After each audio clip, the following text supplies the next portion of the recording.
Chemistry class 9th and that name is Fundamental of Chemistry। पहला chapter है chemistry का, बहुत इम्पोर्टेंट है। सारी बेसिक्स इसमें सिखाई गई हैं। यानी इस चैप्टर को अगर आप स्टडी करते हैं तो फिर आगे जितनी भी केमिस्ट्री है और आने वाली भी जितनी केमिस्ट्री है वो आपको समझ आ जाएगी। इस चैप्टर को यानी 9th का ये जो फर्स्ट चैप्टर है ये हमारे लिए बहुत इम्पोर्टेंट है।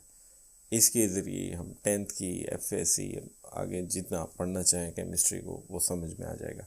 लेकिन अगर यहीं पे ही इस पहले चैप्टर में चीज़ें आपके सामने एक्सप्लेन ना हुई, आपका अंडरस्टैंडिंग लेवल ना बना, तो चीज़ें आपके लिए मुश्किल हो जाएंगी। I will try my best, बहुत कोशिश करूँगा कि चीज़ों को आसान से आसान बनाऊँ और आपको समझाने की कोशिश करूँ। तो आगाज़ करते हैं अपने इस चैप्टर का। तो यहाँ से आगाज़, चूँकि केमिस्ट्री ब्रांच है साइंस की, तो पहले हमारे पास डेफिनेशन होनी चाहिए और वो डेफिनेशन साइंस की है। So we write science. Science basically एक नॉलेज है। नॉलेज मतलब इल्म, और इल्म का मतलब है किसी चीज़ के बारे में जानना। तो साइंस एक नॉलेज है। अब ये नॉलेज बेस किस चीज़ पे करता है या किस चीज़ पर मुश्तमिल होता है? तो साइंस के अंदर दो चीज़ें बहुत इंपॉर्टेंट हैं। एक इसमें से है ऑब्जर्वेशन, और दूसरा हम इसमें स्टडी करते हैं अबाउट एक्सपेरिमेंट्स। तो एक ऐसा नॉलेज जो कि बेस करता हो ऑब्जर्वेशन पे और एक्सपेरिमेंट पे, वो हमारे पास क्या कहलाता है? वो साइंस कहलाता है। ऑब्जर्वेशन को हम उर्दू में कह सकते हैं मुशाहिदात, और एक्सपेरिमेंट को हम कहते हैं तजर्बात। अब ऑब्जर्वेशन की मीनिंग समझने की कोशिश करना है कि ऑब्जर्वेशन हम कहते किसे। हमारे पास अल्लाह ताला ने 5 सेंसेस दी हुई हैं। हमारे पास ये जो 5 सेंसेस है, इसको जब हम यूज़ करते हैं तो बेसिकली हम ऑब्जर्वेशन कर रहे होते हैं। यानी अपने 5 सेंसेस को यूज़ करना, जैसे देखना, सुनना, चखना, स्मेल, टेस्ट, ETC, ये सारा हमारे पास ऑब्जर्वेशन कहलाता है। इसके बाद जो दूसरी चीज़ है वो एक्सपेरिमेंट है रिपीटिशन ऑफ एनी वर्क। किसी काम को आप बार बार दोहराते हैं, वो हमारे पास एक्सपेरिमेंट की डेफिनेशन में आता है। तो साइंस एक ऐसा इल्म है जो कि मुशाहिदात और तजर्बात पर मुश्तमिल होता है। Knowledge based on observation and experiment is called science. अब हम बात करते हैं कि इसकी ब्रांचेस कितनी है। तो साइंस की बहुत सारी ब्रांचेस हैं, लेकिन मेन ब्रांचेस के बारे में डिस्कस करते हैं। तो जो हमारे 9th क्लास में स्टार्ट होता है, मैथ हम शुरू से पढ़ते आ रहे हैं, फिर हम जनरल साइंस पढ़ते आ रहे हैं, लेकिन 9th क्लास में आकर आपको साइंस थोड़ा सा हम डिफरेंट करते हैं, इसे मुख्तलिफ बुक्स में तब्दील कर लेते हैं। वो कौन कौन सी बुक है? तो इसमें सबसे पहले हम देखते हैं हमारे पास जो बुक होती है वो होती है केमिस्ट्री। दूसरी बुक जो हम स्टडी करते हैं वो होती है हमारे पास फिज़िक्स, और थर्ड हमारे पास होती है बायो। यानी साइंस में आप केमिस्ट्री, फिज़िक्स और बायो स्टडी करते हैं। केमिस्ट्री को मदर ऑफ साइंसेस कहा जाता है और मैथ्स को फादर ऑफ साइंसेस कहा जाता है। मैथ हम शुरू से पढ़ते आते हैं, फ्रॉम 1 क्लास से कैरी ऑन हम उसको पढ़ते रहते हैं। हमारे पास अब डेफिनेशन होनी चाहिए। यहाँ पे मैं एक सिंपल डेफिनेशन लिख रहा हूँ कि केमिस्ट्री में आप किस चीज़ को स्टडी करेंगे। केमिस्ट्री में आप स्टडी करेंगे मैटर को। मैटर उर्दू में हम इसके लफ्ज़ लिखते हैं मादा। फिज़िक्स में आप किसको स्टडी करते हैं? फिज़िक्स में हम दो चीज़ों का रिलेशनशिप स्टडी करते हैं। वो रिलेशनशिप किस चीज़ का है? वो है हमारे पास मैटर प्लस एनर्जी। और बायो में जो हमारी स्टडी होती है वो स्टडी होती है लाइफ, यानी ज़िंदगी का हम मुताला करते हैं। तो डिफरेंस ये आ गया कि केमिस्ट्री मैटर की स्टडी का नाम है, फिज़िक्स जो है मैटर एनर्जी के रिलेशनशिप का नाम है, और जो बायो है वो स्टडी है लाइफ की स्टडी है। तो ये एक छोटी सी बेसिक डेफिनेशन मैंने बना ली, आप आसानी से इसको बता सकते हैं। हमारा टॉपिक है केमिस्ट्री से, और हमने डिस्कस करना भी केमिस्ट्री को है।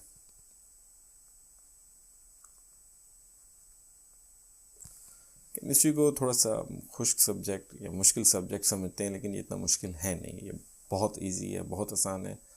कुछ रूल्स हैं, कुछ प्रिंसिपल्स हैं, आप इनको स्टडी करेंगे, बेसिक्स को सीखते जाएंगे। जैसी बेसिक आप सीख लेंगे आपके लिए चीज़ें आसान हो जाएंगी। इसको रट्टा मारने की कोशिश करेंगे, वो आपके लिए बड़ा मुश्किल हो जाएगा। तो इसको समझना है, जैसे आप मैथ को समझते हैं वैसे ही आपको केमिस्ट्री को समझना पड़ेगा। केमिस्ट्री में हम किस चीज़ की स्टडी करते हैं, तो हमने एक सिंपल डेफिनेशन की कि केमिस्ट्री में हम स्टडी करते हैं मैटर को। मैटर, मादा। अब मादा या मैटर की डेफिनेशन आपने छोटी क्लासेस में पढ़ी हुई है। मैटर किसे कहा जाता है? हर वो चीज़ जो जगह घेरती है और वज़न रखती है या मैस रखती है, यानी anything that have occupying space and having a some mass. कोई चीज़ जो स्पेस कवर करे और उसका कुछ ना कुछ मैस हो, वी से इट्स कॉल्ड मैटर। ये भी एक कॉमन क्वेश्चन है कि आपके पास कौन कौन सी चीज़ें मैटर है। तो हमारे जितनी भी चीज़ें हैं वो सब की सब मैटर है, जिसमें चेयर है, टेबल है, रूम है, हर चीज़ जिसने स्पेस कवर की हुई है और जिसका कुछ ना कुछ मैस है वो हमारे पास मैटर कहलाती है। केमिस्ट्री में हम मैटर को स्टडी करते हैं, यानी chemistry is the study of matter. अब इसमें मैटर के हम कौन कौन सी चीज़ें या किन किन पार्ट्स को हम तवज्जो देते हैं या पढ़ते हैं, तो उसको जानने की कोशिश करते हैं। तो 4 चीज़ें उसने यहाँ पे लिखी हुई हैं। सबसे पहले वो कहता है कि हम मैटर में हम इसके रिएक्शंस को स्टडी करते हैं, यानी केमिस्ट्री में आप मैटर के रिएक्शन को स्टडी करेंगे या प्रॉपर्टीज़ को आप स्टडी करेंगे या कंपोजिशन को आप स्टडी करेंगे या आप इसमें स्ट्रक्चर को स्टडी करेंगे। अब इन चारों का हम थोड़ा सा कॉन्सेप्ट लेते हैं, रिएक्शन, प्रॉपर्टीज़, कंपोजिशन और स्ट्रक्चर। रिएक्शन उर्दू में रिएक्शन ही लिख लेंगे हम इसके लिए लफ्ज़। प्रॉपर्टीज़ का मतलब हम इसमें लेते हैं खसूसियात। कंपोजिशन का मतलब हम ले सकते हैं उर्दू में आई थिंक बनावट, और स्ट्रक्चर का मतलब हम लेते हैं साख्त। सो अब इनके बारे में जानते हैं। रिएक्शन से क्या मतलब है? जब मैटर्स, अब डिटेल में जाएंगे तो रिएक्शन को बहुत ज़्यादा एक्सप्लेन करना पड़ेगा। सिंपली हाइड्रोजन ऑक्सीजन आपस में रिएक्शन करते हैं, हमारे पास पानी बन जाता है, रिएक्शन है। मैटर आपस में रिएक्शन करें, वैसे एटम्स करते हैं तो एटम्स के रिएक्शन से ही चीज़ें बनती है। प्रॉपर्टीज़ का मतलब खसूसियात हैं, ये फिज़िकल भी होती हैं और केमिकल भी होती हैं। फिज़िकल भी होती हैं, केमिकल भी होती हैं। डिटेल हम इसकी बाद में देखेंगे, अभी हमने जस्ट इसको थोड़ा सा ओवरव्यू लेना है। कंपोजिशन, बनावट के एक चीज़ बनी किस चीज़ से है। जैसे पानी की हम कंपोजिशन के बारे में बात करें कि पानी की कंपोजिशन क्या है, तो पानी के अंदर पानी का फार्मूला होता है H2O। तो बड़ा सिंपल हो गया कि पानी के अंदर हाइड्रोजन मौजूद है और ऑक्सीजन मौजूद है, तो ये पानी की कंपोजिशन हो गई।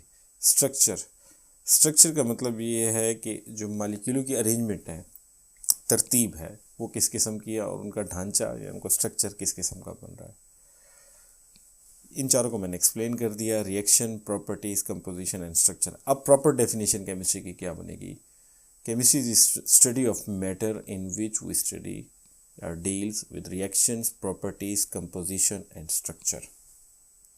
केमिस्ट्री साइंस की वो शाख है जिसके अंदर हम रिएक्शन, खसूसियात, बनावट और साख्त के बारे में, मादे के साख्त के बारे में मुताला करते हैं। ये हमारे पास क्या कहलाता है? ये केमिस्ट्री कहलाता है। थैंक यू एंड सब्सक्राइब करें केमिस्ट्री गुरु को। और ये फर्स्ट लेक्चर था, मैं ऐसा सारे लेक्चर्स इसके बनाता रहूँगा और आपके लिए यहाँ पे शेयर करता रहूँगा। Thank you chemistry.